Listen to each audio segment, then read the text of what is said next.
with IM for almost 15 years and currently serves as the VP of Clinical Development for Access Neuro and teaches courses in neurophys at UT Dallas. Katie serves as an ASET board member and is the chair of the research committee. She has one very squishy, sweet, adorable daughter who already proudly embodies the curious and caring spirit that is common among neurodiagnostic professionals. So give it up for Victoria here.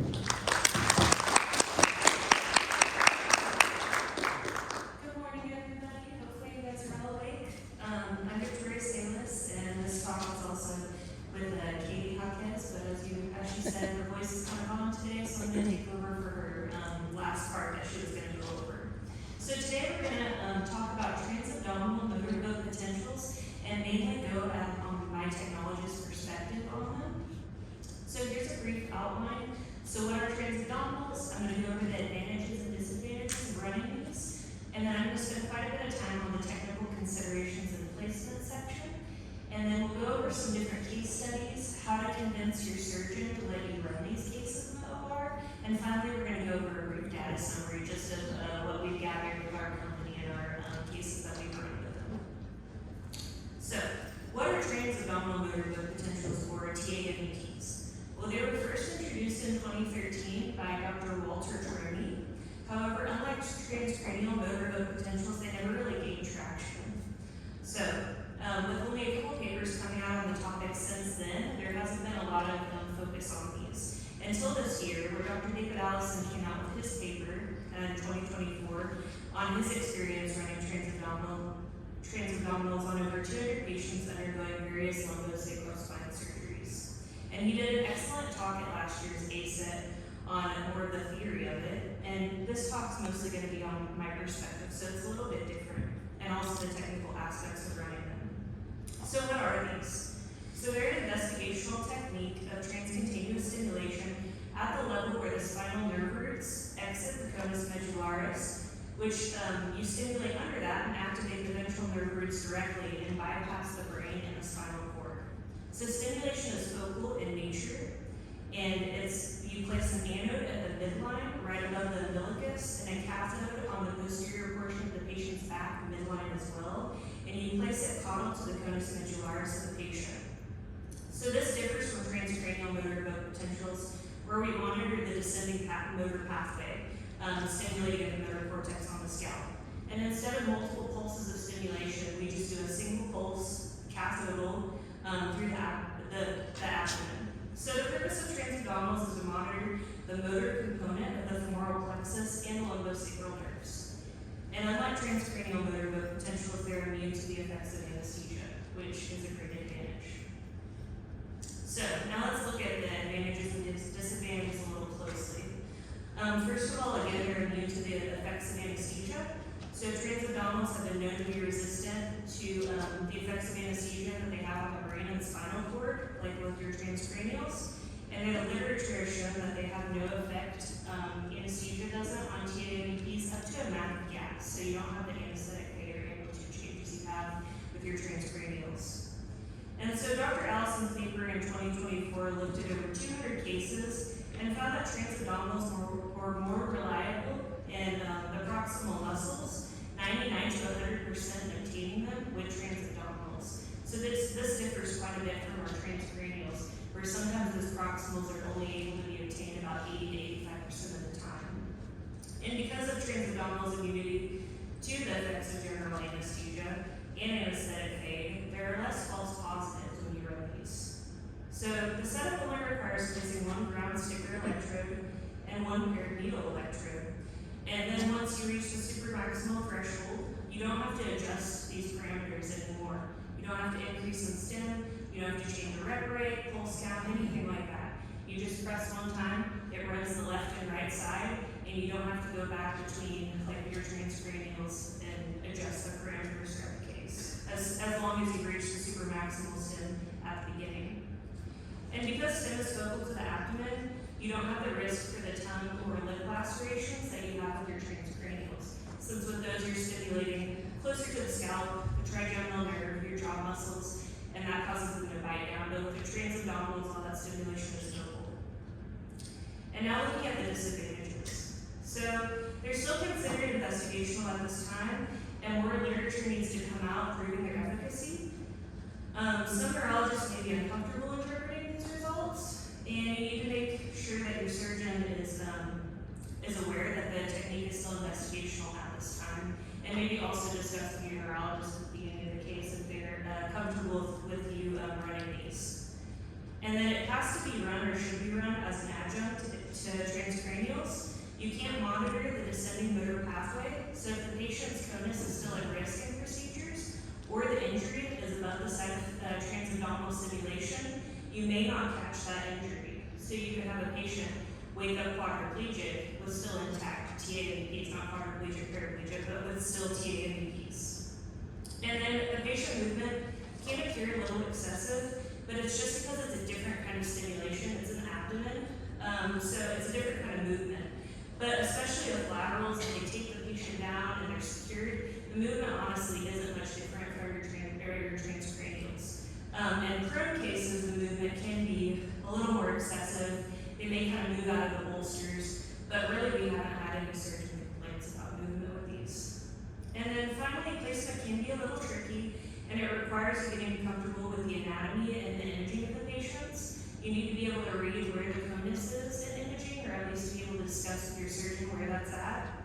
And then sometimes for prone cases, you can't place your catheter ideally where you'd like just because of the surgical field. You may get a little too close to where you're working. This can be resolved by the surgeon placing the needle sterilely within the field if they're comfortable doing that.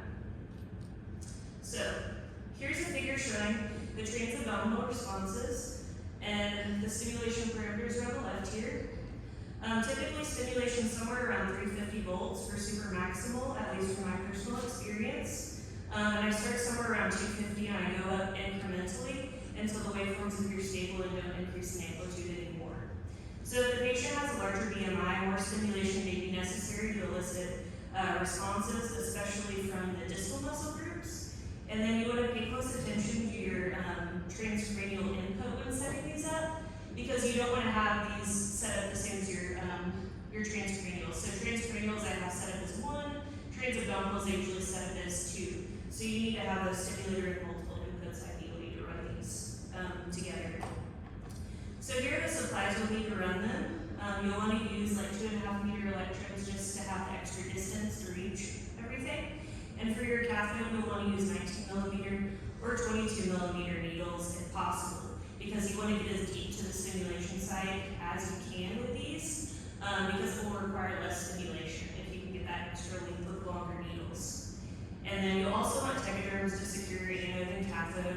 Typically anesthesia has these, you can ask a nurse if you need them.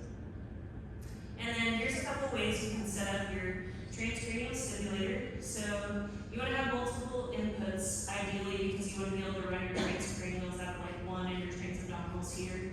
I use this first setup, and you can also use a splitter for your cathode. I wouldn't really recommend this setup, just because it's more ideal to have the paired needle electrodes. With just one needle, you may not get responses, you may have to sit really high. You could also use 2 stickers. Some people have used 2 for the anode and cathode, but once again, you want to get the depth of the needles closest to the stimulation site. So I would say 19 or 22 needles in length are the best way to do this. So where are we placing the anode and cathode? So the level of the umbilicus is approximately between the L3 and L4 bodies. So we place the anode above the belly button, which puts it approximately at L2. And for the cathode, we place it in the posterior midline of the back. We want to place the electrode caudal to the patient's conus medullaris. So you do need to look at imaging to reference where the patient's conus is at. It can vary anywhere between T12 to L2 for patients. So to avoid stimulating at the spinal cord, you'll want to always place that electrode more caudal or place it at L2 when you're in doubt, just because that's the safest place to place it to avoid the conus. And then when placing the cathode, use the surgeon's markings to your advantage, as well as any x-rays they take their positioning. And then you can also look out for landmarks on x-rays, like the patient's 12th rib to identify the T12 level, or you can count it from S1 if they have previous hardware that you know what levels those are in. Just use all of that to your advantage while you're placing those electrodes. So where exactly does stimulation occur, and what exactly are So, got an image of a few cross-sectionals, anatomy pictures, and we're starting at the spinal cord at T10 up here, and we're going down to T11, T12, or T10, T11, T12, and then below the conus. And so this was a paper published by Dr. Wall in 1990, and he looked at the organization of the intrathecal nerve roots at the conus. And so starting at T10, the nerve roots start to form around the peripheral edge of the spinal cord, and as you move more caudally, the cord diminishes in size and the nerve roots take up more room, with the most cellular roots lying laterally and the motor roots ventral to their sensory counterparts. So the more cauded roots overlap towards the midline, and that can be seen on the figure D on the left down here. It's kind of hard to see. And so on the figure D, you can see the most lateral nerve roots are your L2, L3, and L4 nerve roots, and then more midline are your L5S1. And so these aren't as robust and well formed at this level as their proximal counterparts if you look at that imaging. And so if you look at our cathode placement for transabdominals to the right, you'll see we're stimulating closest to this lateral distribution here when we're stimulating. And so with that, this correlates to our transabdominal responses because we get better responses from the proximal lumbosacral nerves than we do the distal. So at times it can be difficult to obtain those responses from the distal nerve roots, and you may have to stimulate at a higher intensity and adjust the cathode more caudal to the conus medullaris, where the stimulation will be able to activate the more fully formed lower sacral nerve roots. So when you're doing these, if you don't get great distal responses, you may just need to adjust your electrode. It may just be simply too high up there. And so let's walk through an entire setup of the placement. This starts at reviewing the imaging, if available, and finding where the patient's conus lies. So you can see in this image, for this patient, it lies at the bottom of the L1 body. And so when the surgeon marked the back of the patient for this lateral, he marked the L1, L2 disc space and the L2, L3 disc space. And I just used those markings to kind of go off the lateral, trace down to the posterior midline of the back, and then place those cathodes at approximately the L2 body. So let's see how we did. So here's another image during the discectomy at L2, L3, and we were able to visualize our cathode placement, which was at L2 body, as we had hoped. And you can see on there that we got great responses at 360 volts and all monitored muscle groups.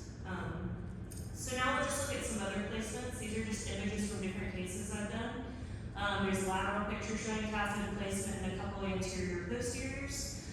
Pay attention too to the anatomical landmarks you can use to kind of find your L2 body. So once again, looking for the 12th rim, T12, and counting down. And then you can also use the hardware that the surgeons either previously placed, like I stated. But those are just some examples of the cathode placement. And here's another one just showing cathode placement. You can also kind of see the anode. It's the sticker electrode, so it doesn't have a needle. But that just shows, once again, placement at L2 with responses on the right. So this is for a case with half a mac of gas, and we were only able to get hands and marginal feet for our transcranial motors. But look at those beautiful transabdominal responses. They're fantastic, even with gas on board. So this was for a T-lift at L4, L5 with a patient with a BMI of 27. And so now let's go over different troubleshooting issues.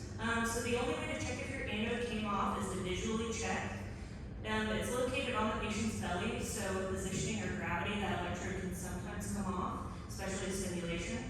So you just want to make sure it's secured well with a tegaderm, and if your responses go completely flat, that's usually the culprit from my experience. So you can usually replace this pretty easily with just a little drip dive, which is annoying, but you know, we do that. So also make sure you're stimulating with the correct input for your transabdominals. So you may have your transabdominals set to the same input as your transcranials, and then when you run them, you're not getting anything, the patient's not moving. Just check that, because that's probably the issue. And then you also want to ensure you reach supramaximal stimulation. So that image on the right actually shows that at the beginning of the case. So I start stimulating at 260, and I continue to go up until those responses no longer increase in amplitude. And that's when you know you've hit the supramaximal threshold. And that's necessary to activate those more medial placed and less formed distal nerve root muscles. So you want to go up all the way, because otherwise you sometimes see some variability in those distal responses if you don't reach the supramaximal threshold, at least from my experience. And so if you're having a hard time obtaining, let's say the foot, for example, you once again your cathode may be too rostral. You may need to place a little more caudal. Next slide. And so now let's look at some different case studies. This is kind of your ideal TIVA case on the lateral, female patient with BMI of 26. So this is your ideal anesthetics. And even in cases of TIVA, you may still not get great water responses. As we know, some of these patients are larger. They may have different health issues that may affect that. We got great saphenous, but look at these transabdominals, and I want you to pay close attention to the display gain here and how robust these responses are. The exact opposite of your transcranials. These are only coming in at like 200 microvolts, maybe, with marginal responses. And look at the display gain up here. And then also pay attention to the opposite.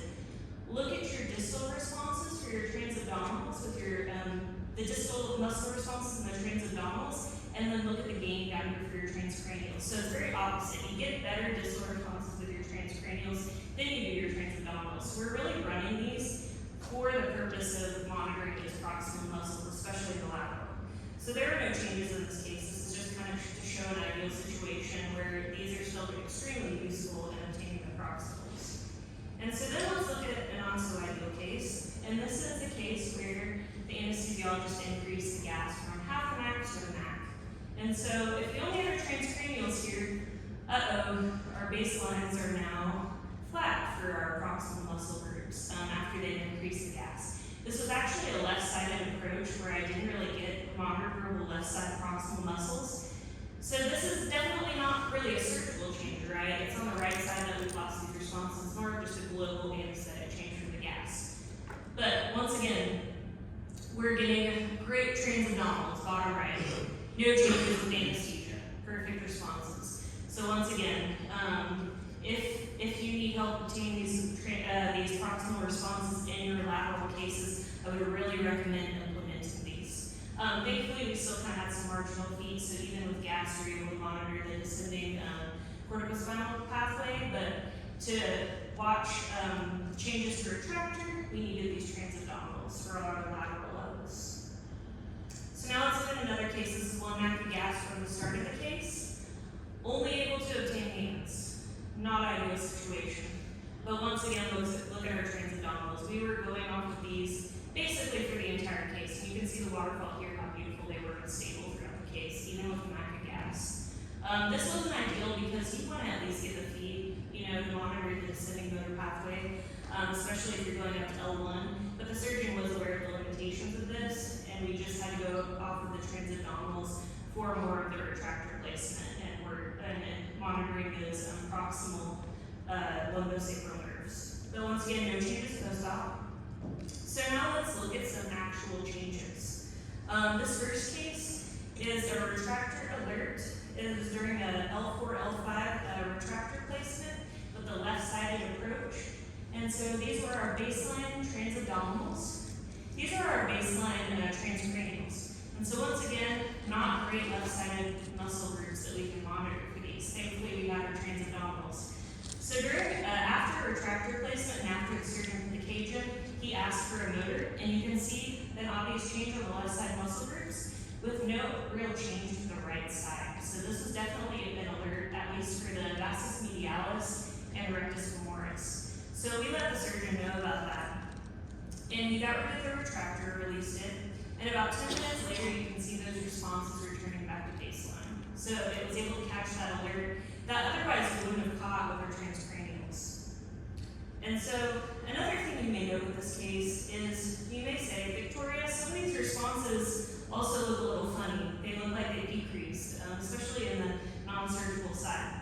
So for this case, the patient was actually a normal BMI, close to on the lower end, and I was actually stemming very low to get my responses. I think it was around 140, and there was a lot of movement initially at supramaximal threshold, which I went to 180, and the surgeon said for the first time, okay, this is a little excessive, let's go down a little bit. So at 140, the proximal maximals were still about the same amplitude as supramaximal, but at that lower intensity, you start to get variability with your distal responses. And so, even on the non-operative side, you see some changes to some of these distal muscle groups, and I think that's just attributed to the fact that we're not stimulating at that supramaximal threshold and hitting those distal, less formed nerve roots at that level. But the patient woke up fine, did great after a retractor was removed. Those responses regained their amplitudes. And so let's look at a true change. Here's a waterfall on the left side. This case was another X-lift, L4, L5. During the approach, transcranial showed a significant decrease. So this is actually our transcranials for, I think it was after retractor placement. And the left adductor longus, left vastus medialis, and left rectus femoris all decreased significantly. So then we read our transabdominals. Same story, we got the change there as well. However, at the end of the case, at least the end of the lateral, we had kind of an increase in our transcranials again for this. Kind of at the end of the lateral, I'd still say they were within alert criteria, but then we flipped the patient posterior. And these returned kind of within normal limits. The neurologist wasn't too concerned about it. They didn't call an alert for it anymore, and they said they were recovered for transcranials. Well, look at your transabdominals. They didn't recover, they didn't change. Even after flipping the patient posterior, they were still pretty decreased and within alert criteria. So for this patient, they woke up with a quad weakness. They woke up with a left adductor longus weakness of 3 out of 5 and 4 out of 5 for the left quadriceps. And you can see that your transabdominals actually catch these. So kind of an interesting case for sure, because you kind of see that maybe sometimes transcranials can't pick up on some of those changes. Maybe the nerve was stretched, which the surgeon actually said was what he believed happened in this case. But without transabdominals, we otherwise would have called this back to baseline, and then the patient woke up with weakness. So, how do we convince our surgeon to let us do these cases? So the surgeon's most likely going to tell you, listen, I already monitored transcranials, I do saphenous, I do lateral stem, I do all these extra things, why do we need to be running transabdominals? Well, transabdominals are just another tool in your toolbox of your multimodality monitoring. Especially for lateral procedures, they help increase the reliability of obtaining muscles from those proximal muscle groups, which is something transcranials struggle to do, which we've shown with our case studies. They also decrease the rate of false positives that occur during the procedure. Nothing annoys the surgeon more than calling a false positive. They can be the factors like anesthetics and stuff like that, but transabdominals are just a good backup to have in case you do have changes in the anesthesia and you want to confirm that it's not a true change. And then they're fairly simple to set up and don't require many electrodes. It doesn't add a lot of time to the setup at all. And finally, if your surgeon works in an environment where it's difficult to get TIVA, where your anesthesia constantly changes, leading to calling alerts often, this is worth trying out and just having a discussion with your surgeon about just letting you try them on a case. And then also, once again, remember to discuss with your surgeon that they're not a replacement for transcranials. I wouldn't advocate for that, especially at this time. Because of the focal stimulation, they can pick up injuries above the site of stimulation. And so if you're worried about motor pathway dysfunction or damage above the conus, it's important to remember the limitations of these. And then lastly, we've been successfully running transabdominals with 5 different surgeons at our company. All 5 that we've introduced them to have been positively reacting towards them. Most of them run them regularly, especially on their lateral procedures. And we haven't had any surgeons say, oh, this is terrible, don't run them again. You know, they've all been very positive about these. So definitely, if you do a lot of laterals, if you don't have TIVA, I would recommend trying these wherever you work, because they really are wonderful. And so let's do a quick dive into the data. So over the past 11 months, we've used transabdominals in 61 cases, with the majority being lateral and posterior lumbar cases. However, we also did a few sacral and multi-headed cord cases as well. So the majority of these patients, this technique was utilized on an obese patient population with a BMI of over 30, and there were also no patients that were underweight that we did these on. And the ages ranged from 20 to 90, with the majority of patients falling in their 60s and 70s, and then we had about equal to male to female ratio. And so this modality was introduced to both surgeons who were already running transcranial motors on lumbar cases, as well as some who refused transcranial motors. So we offered this as an alternative. And so because of this, we did run transabdominals on only 26 cases without transcranials as well. And then we also excluded 2 cases for this study. Because we run multiple modalities in our cases, it can be a bit overwhelming, especially if an alert is issued in one modality to have the time to have inpatients from the surgeon to run other modalities to confirm. So there were 2 lateral cases where we had very clear transcranial retractor placement changes with SAFNIS also showing that. And for those cases, the surgeon just wanted to hurry up. He didn't want us to also say, okay, let's run a transabdominal too just to check, you know. We had obvious stable proximals beforehand with transcranials, and then we had changes. So for those cases, we excluded them just because we didn't get to compare and alert for transabdominals. And then let's look over the diagnostic accuracy of transcranials alone. So in our true positive category, we consider 2 scenarios. 1, an alert was issued and the intervention was performed and the patient still woke up with a deficit, which we had 1 case of that. And 2, an alert was issued and intervention was performed and the signal was resolved and the patient did not wake up with a deficit, which was 2 cases, so we had 3 alerts. As you can see, of the 33 cases where transcranials and transabdominals were run, there was 1 we labeled as a false negative, simply because the transcranial motors were not obtainable in the quadriceps at baseline, but were an alert change of transabdominals and then resolved with intervention. So we had 3 incidents of false positives as well that were all related to anesthesia, and so for our transcranials. And then now let's look at transabdominals. So when considering the accuracy of transabdominals, we included all 59 of the cases. In 1 case, there was a significant decrease in the distal muscle on the left adductor longus, so that's what our false positive is from. But the transcranial distal responses remained stable, so no alert was issued for that. And then finally, let's look at the combined accuracy of running them together. And so we had higher yield of reliable signals at baseline, and we're able to detect false positives and negatives with accuracy by running these modalities together, as you can see. So we highly recommend using both of these in your ION plan, especially for high-risk surgeries requiring proximal muscle acquisition, especially for lumbar cases. And so for acknowledgements, we're grateful for the following people: Dr. Sheraton, Dr. Murphy, Dr. Hutchins, Dr. Hockheimer, and then 3 of our technologists in Dallas, the Dallas area, Melody, Rudy, and Diane. And so I am now open for questions. And thank you.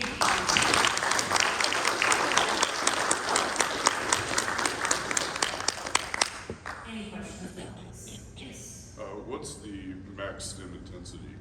The max stim, so you go to super maximal stimulation. I've never stimulated over 400 volts to get responses. Typically, like I said, the sweet spot's around 350.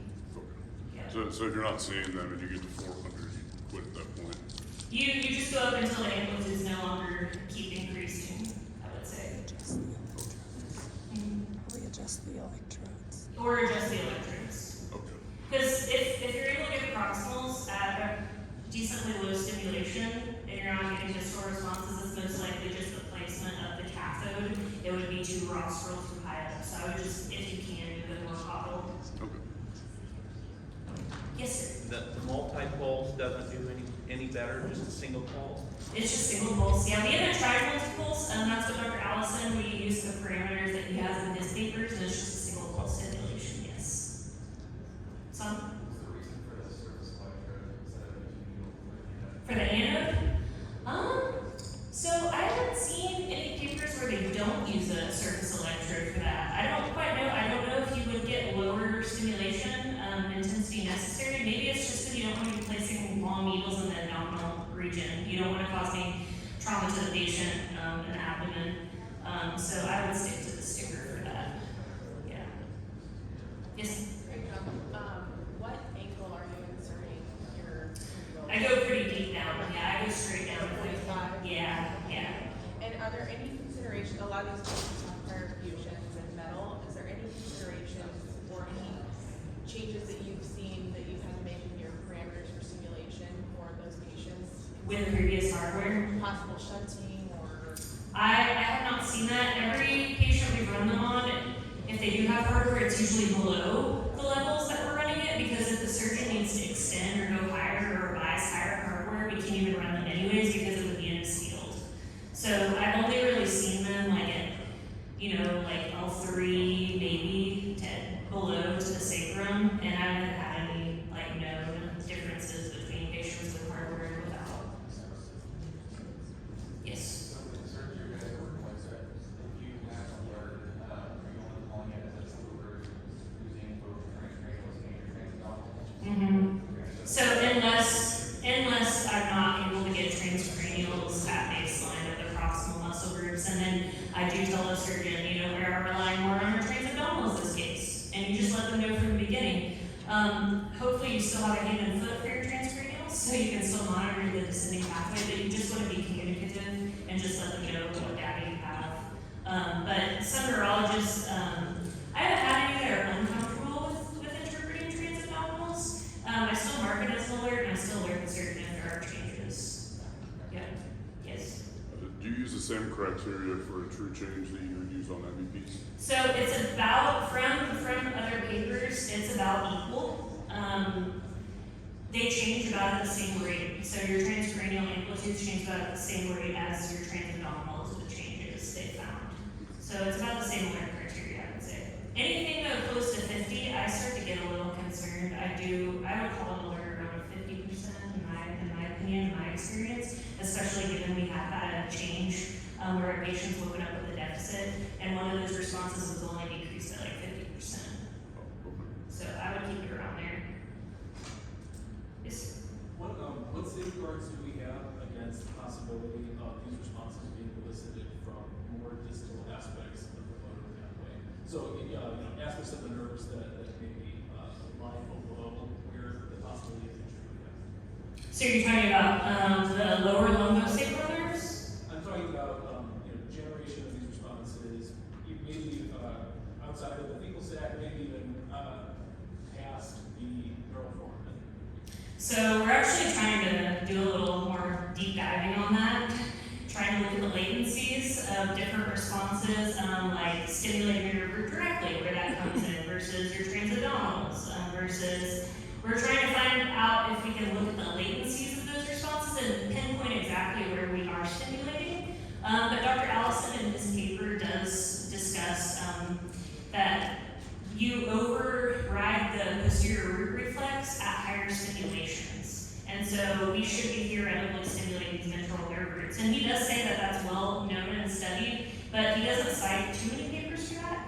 And once again, I'm just a technologist, I'm not a PhD, so I don't know too much about the details. But we do know that at higher stimulation intensities, we should be theoretically stimulating those ventral nerve roots. And we want to keep looking at those latencies and trying to get more evidence to show exactly where we're stimulating at, so we can pin that down better. Any other questions? Yes. Julie, do we have time? Yeah, one more.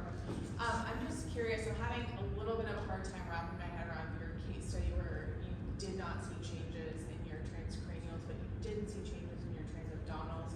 From, I don't know if there's any reading physicians in here, from a reading physician's perspective, There were how changes is in it? both. There's changes in both? Yes. Okay. So, Well, I'm sorry, you had recovery in one and Yes, not the yes. It other. wasn't I'm fully so recovered sorry. though. yeah, no, you're okay. Sustained changes or not. So I'm just curious, like, how the interpreting physician Reacted to that interpreted this case. data. Yeah. Yes. I believe they considered this within normal limits for transcranials. And so the technologist that did this case, it wasn't actually me, her and the surgeon were very curious about why this was happening. And they thought it was just like a flaw with the transabdominals. Like, why are we getting recovered transcranials, but we still have such decreases on the transabdominals? But just look at that unilateral decrease right there. Look at the right side. There's really no amplitude change here. So that calls into question our transcranials, right? Were these responses robust enough to be reliable at baseline? We don't really know. But otherwise, without this would have been a case of not calling, a deficit. But transabdominals did catch it. But I believe, like I said, the neurologist did say it was within normal limits for transcranials at closure. So for running transcranial, this is very, very interesting because you don't have the adjunct information. Yes. And you would have called it recovery. Yep. It just gives you that one more piece of data. Like, I know we run a lot for laterals, we run saphenous, we run motors, we do lateral stim, but this is just one more thing we can add, and it really doesn't add a lot of extra time to the procedure. And it's saved us in a lot of cases where we were not able to get the proximal responses for our transcranials, or you have crappy anesthesia, or a patient that's really obese and it's hard to get those proximal muscles. We use 19 millimeters for all of our proximal muscles as a company, so we already try to do the best we can to reach the muscles. And we still can't always obtain them, even with TiVo, so. It's just very interesting because I would think the entire pathway would be the one that I went with as more, trustworthy. Okay, this is encompassing the entire pathway, so we're good. But then you have the other one is pathway. And the surgeon did suggest that he thinks that the nerve was stretched in this case from the retractor, and that's why the patient woke up with the deficit.